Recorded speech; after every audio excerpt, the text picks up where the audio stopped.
السلام علیکم ورحمۃ اللہ وبرکاتہ۔ میرے پیارے آقا علیہ الصلوۃ والتسلیم کے پیارے دیوانوں، خاتون جنت حضرت فاطمۃ الزہرا رضی اللہ تعالیٰ عنہا کی کنیزوں، حکایت نمبر 26۔ حضرت خدیجہ رضی اللہ تعالیٰ عنہا کا ایثار۔ حضرت خدیجہ رضی اللہ تعالیٰ عنہا کا نکاح جب حضور اکرم صلی اللہ علیہ وسلم سے ہو گیا تو حاسد لوگ انگاروں پر لوٹنے لگے اور حضرت خدیجہ رضی اللہ تعالیٰ عنہ کے متعلق بڑے نازیبا الفاظ کہنے لگے اور کہنے لگے محمد صلی اللہ علیہ وسلم جو ایک مفلس اور غریب آدمی ہے، خدیجہ نے اتنی بڑی مالدار ہو کر اس سے نکاح کر لیا۔ حضرت خدیجہ نے جب یہ طعنہ سنا تو انہیں حضور اکرم صلی اللہ علیہ وسلم کے بارے میں ایسے الفاظ سن کر بڑی غیرت آئی کہ لوگ آپ کو مفلس کہتے ہیں۔ آپ نے تمام مالداروں کو بلا کر انہیں گواہ کیا کہ میں جس قدر مال کی مالک ہوں سب میں نے حضور اکرم صلی اللہ علیہ وسلم کو دے دیا۔ اب میرے اور میرے مال کے مالک وہی ہیں۔ اب اگر مفلس ہوں تو میں ہوں، اور یہ حضور کا کرم ہوگا اگر وہ میری مفلسی پر بھی مجھ سے راضی ہو جائیں۔ حاضرین مجلس یہ بات سن کر بڑے حیران ہوئے اور اب حاسد یوں کہنے لگے کہ محمد سب سے زیادہ مالدار ہو گیا اور خدیجہ مفلس ہو گئی۔ حضرت خدیجہ رضی اللہ تعالی عنہا نے جب یہ بات سنی تو آپ کو بہت بھلی معلوم ہوئی اور اس آر کو اپنے لیے فخر کی بات سمجھا۔ حضور اکرم صلی اللہ علیہ وسلم حضرت خدیجہ کے اس ایثار پر بڑے خوش ہوئے اور دل میں سوچا کہ خدیجہ کو اس ایثار کا میں کیا صلہ دوں۔ اتنے میں جبرائیل علیہ السلام آئے اور عرض کیا، یا رسول اللہ صلی اللہ علیہ وسلم، اللہ فرماتا ہے کہ خدیجہ کے ایثار کا صلہ میرے ذمے ہے۔ حضور صلی اللہ علیہ وسلم اس صلے کا ہمیشہ انتظار کرتے رہے کہ دیکھیے اس ایثار کا صلہ اب ظہور میں آتا ہے۔ چنانچہ شب معراج جب آپ جنت میں تشریف لے گئے تو وہاں ایک عظیم الشان محل دیکھا جس میں نظر کی انتہا تک وہ نعمتیں موجود تھیں جنہیں نہ کسی آنکھ نے دیکھا نہ کسی کان نے سنا۔ حضور اکرم صلی اللہ علیہ وسلم نے جبرائیل علیہ السلام سے فرمایا کہ جبرائیل یہ محل کس کے لیے ہے؟ جبرائیل علیہ السلام نے عرض کیا، یا رسول اللہ صلی اللہ علیہ وسلم، یہ محل اللہ رب العزت نے حضرت خدیجہ الکبریٰ رضی اللہ تعالیٰ عنہ کے لیے بنایا ہے۔ حضور اکرم صلی اللہ علیہ وسلم نے حضرت خدیجہ الکبریٰ رضی اللہ تعالیٰ عنہ سے فرمایا، خدیجہ تمہیں مبارک ہو، خدا نے تمہارے صلے میں ایک بہترین چیز تیار کی ہے۔ سبق: حضور صلی اللہ علیہ وسلم کو مفلس اور یہ کہنا کہ جس کا نام محمد ہے وہ کسی چیز کا مالک و مختار نہیں، حاسدوں کا شیوا ہے۔ چنانچہ قرآن پاک خود فرماتا ہے، ام يحسدون الناس على ما آتاهم الله من فضله، یا لوگوں سے حسد کرتے ہیں اس پر جو اللہ نے انہیں اپنے فضل سے دیا۔ اللہ نے اس آیت کریمہ میں ان ملعونوں کا ذکر فرمایا ہے جو حضور اکرم صلی اللہ علیہ وسلم کی عزت و عظمت اور ہر قسم کی نعمتوں کو دیکھ کر حضور سے حسد کیا کرتے تھے۔ معلوم ہوا کہ حضور اکرم صلی اللہ علیہ وسلم کے پاس سب کچھ تھا اور اسی بات پر کافر آپ سے حسد کرتے تھے۔ علامہ قسطلانی شارح بخاری علیہ رحمہ لکھتے ہیں، حضور اکرم صلی اللہ علیہ وسلم ہرگز فقیر نہ تھے، نہ مال کی روح سے نہ حال کی روح سے، بلکہ سارے لوگوں سے زیادہ غنی اور امیر تھے۔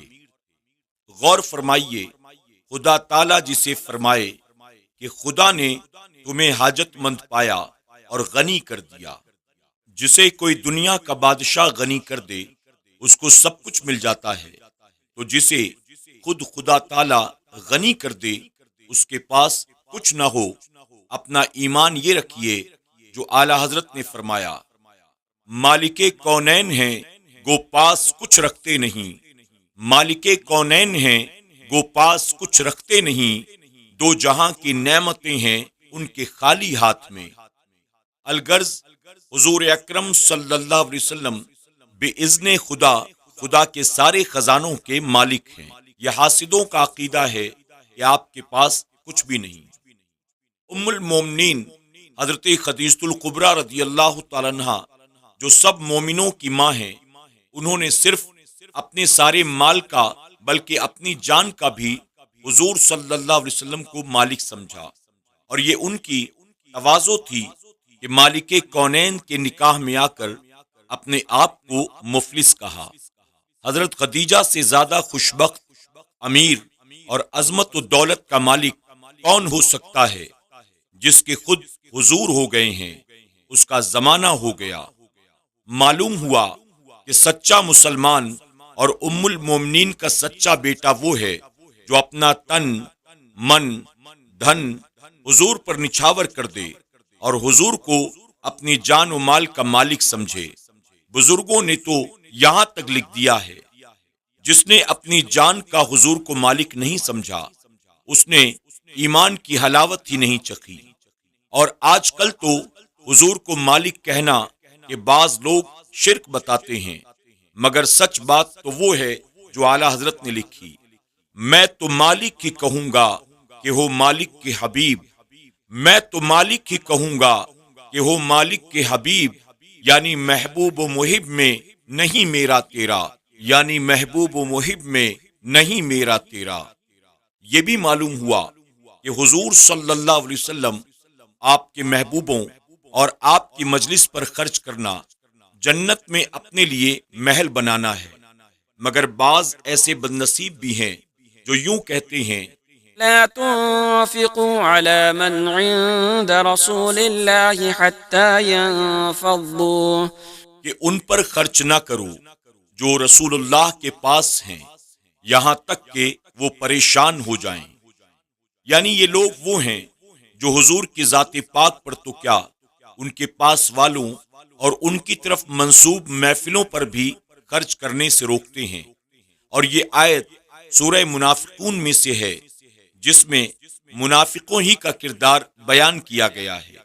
مسلمان کا کردار تو یہ ہے، محمد ہے متاع عالم ایجاد سے پیارا، محمد ہے متاع عالم ایجاد سے پیارا، پدر مادر برادر جان و مال اولاد سے پیارا۔ حکایت نمبر 27، حضرت خدیجہ کی سہیلیاں۔ ام المومنین حضرت عائشہ صدیقہ رضی اللہ تعالیٰ عنہ فرماتی ہیں کہ حضور اکرم صلی اللہ علیہ وسلم حضرت خدیجہ رضی اللہ تعالیٰ عنہ کا اکثر ذکر فرماتے رہے کہ بعض اوقات حضور صلی اللہ علیہ وسلم بکری ذبح فرماتے اور پھر اس کے گوشت کے ٹکڑے کر کے حضرت خدیجہ کی سہیلیوں کے گھر بھیجتے، صرف اس لیے کہ یہ خدیجہ کی سہیلیاں تھیں۔ سبق: حضور صلی اللہ علیہ وسلم کو حضرت خدیجہ الکبریٰ رضی اللہ تعالیٰ عنہ سے بڑا پیار تھا اور آپ اکثر ان کا ذکر فرماتے رہے۔ معلوم ہوا کہ جس سے محبت ہو اس کا ذکر کرتے رہنا سنت نبوی ہے، اور پھر یہ کہ خدیجہ کا ذکر بھی فرماتے اور بکری ذبح کر کے اس کا گوشت خدیجہ کی سہیلیوں کو بھی بانٹتے۔ اسی طرح آج مسلمان کو چونکہ حضور اکرم صلی اللہ علیہ وسلم سے بہت محبت ہے، اس لیے حضور صلی اللہ علیہ وسلم کے ذکر کی محفلیں منعقد کرتے رہتے ہیں، اور محفل میلاد ہو یا محفل 11ویں، مقصود ذکر مصطفیٰ صلی اللہ علیہ وسلم ہی ہوتا ہے۔ علماء اہل سنت کو کوئی سا بھی موضوع ہو، وہ پھر پھرا کر ذکر مصطفیٰ کی طرف آ جاتے ہیں۔ اس لیے بعض لوگ کہتے ہیں کہ ان سنی مولویوں کو تو ذکر رسول کے سوا اور کچھ آتا ہی نہیں ہے۔ یہ بھی معلوم ہوا کہ ذکر محبوب کے ساتھ پھر محبوب کے نام پر کوئی چیز تقسیم بھی کرنی چاہیے۔ چنانچہ محفل میلاد میں مٹھائی کا تقسیم کرنا، 11ویں کی مجلس میں کھانا پکا کر تقسیم کرنا بھی سنت نبوی ہے۔ اور پھر یہ بھی معلوم ہوا کہ حضور خدیجہ کی محبت میں جو بکری ذبح کرتے تھے، حضور اسے خدیجہ کی سہیلیوں میں تقسیم کرتے